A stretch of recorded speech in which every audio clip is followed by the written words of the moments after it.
Hi guys, it's Melissa from Vibe Yoga. We're going to break down our Warrior One today. This is one of our fundamental postures in our Sun Salutation B flow. We've just done chair in your Sun Salutation B, so you've already started to warm up into that back bend to get that stretch. Warrior One is also a back bend.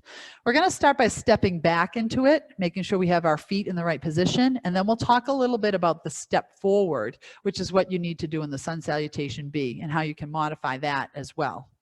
All right, let's go ahead, coming right into our sunburst. And again, if you haven't, if you don't feel comfortable yet doing the other parts of the Sun Salutation B flow, then you can go back and look at some of the videos on sunbursts and flowing through your vinyasa. But today we're going to just focus right on that Warrior One. Let's start in mountain pose.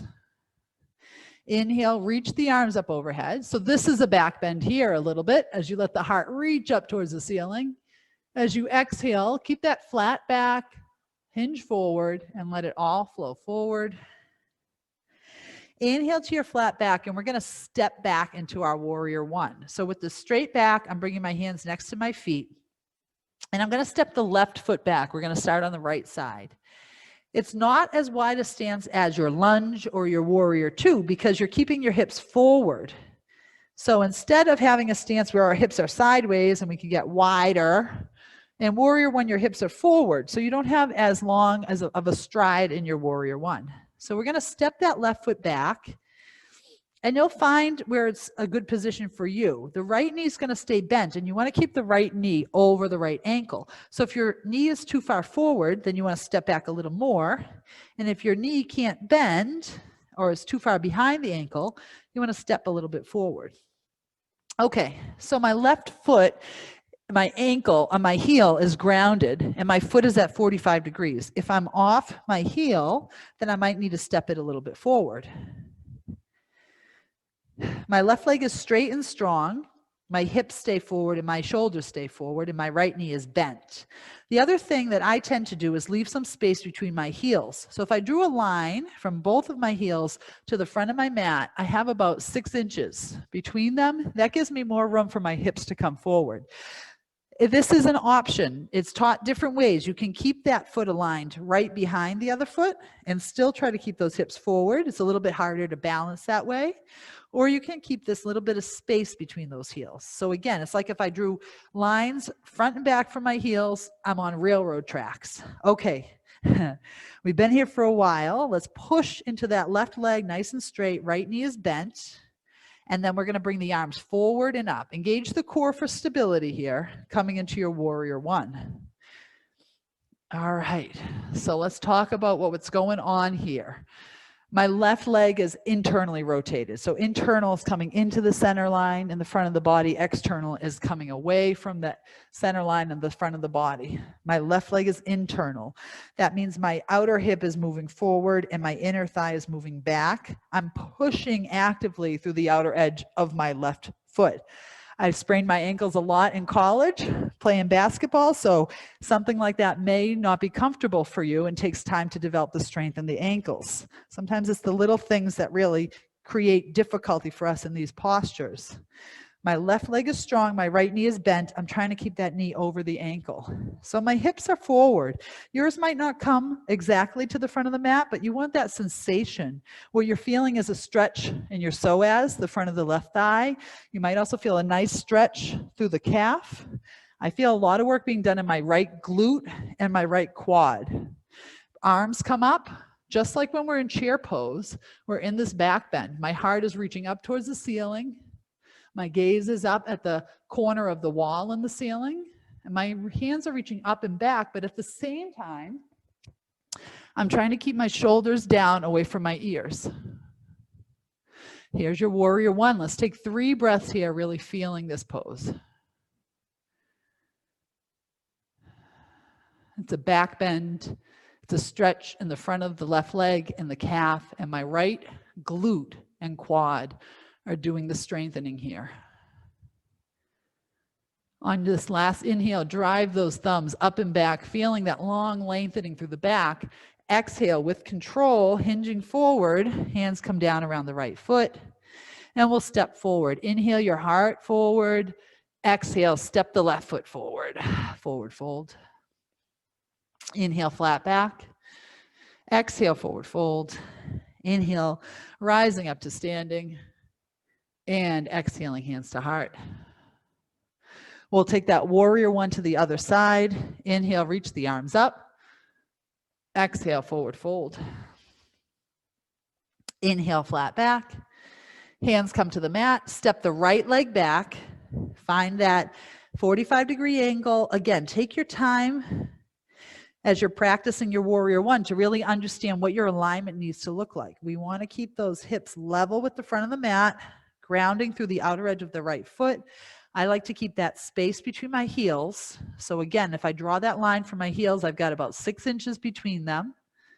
Bending into the left knee is over the left ankle, engaging the core, coming up into your warrior one on the left side. All right, let's check in with our alignment here.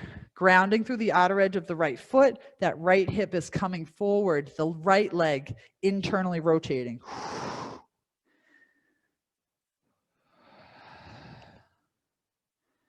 Shoulders are forward, left knee is bent, pushing through the outer edge of the right foot. You can see as I did that, I came a little deeper into my warrior one, maybe widening the stance a bit here, and then inhaling those arms up, taking it into the back bend. Breathe.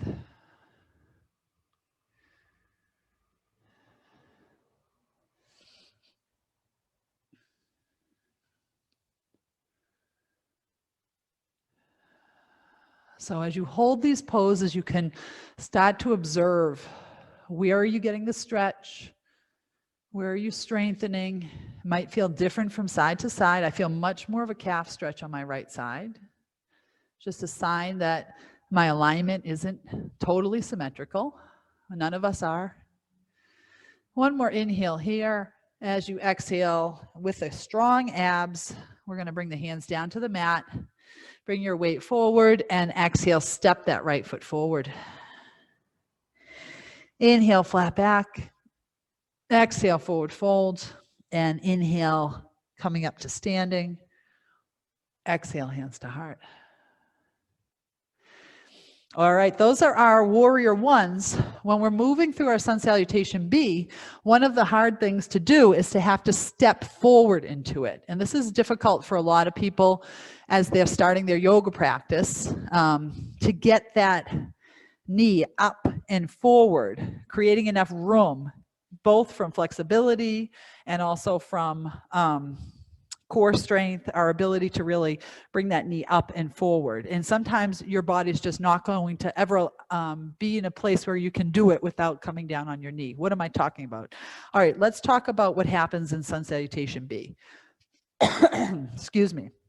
We're going to start from chair and then move through a vinyasa flow, and we're going to end up in down dog. From down dog, we're going to transition into warrior one. So let's go ahead and do that. We're going to start in down dog. To keep it in the flow, in my vinyasa classes, down dog is an exhale. I like to inhale my right leg high. This is a three-legged dog. So I'm not letting the right hip stack over the left. I'm keeping those toes facing down and my hips square. Inhale here. Nice stretch on that left leg. And as you exhale, we're going to step forward into warrior one.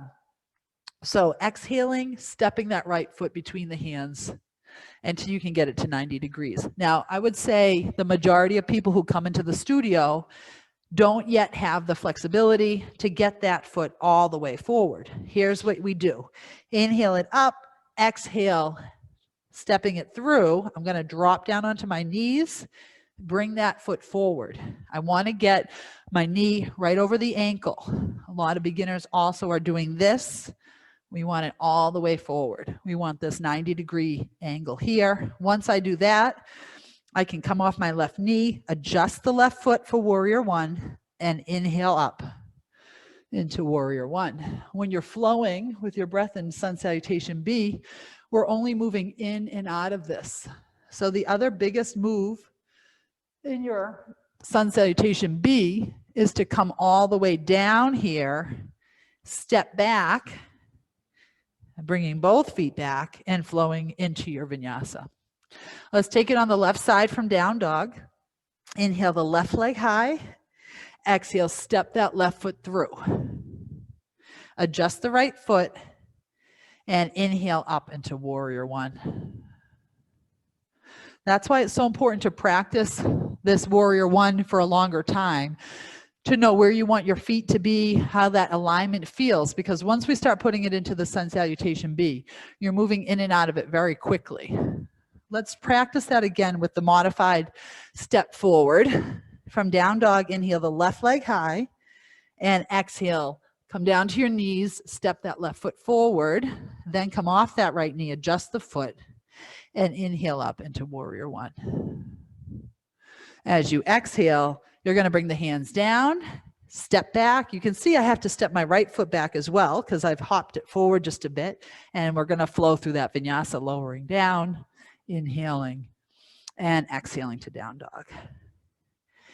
All right, we've covered in our previous videos all the parts of the sunburst, of the vinyasa, and now we've just hit on all the missing pieces to pull together a full Sun Salutation B.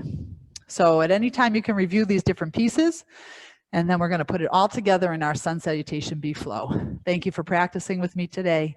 Namaste.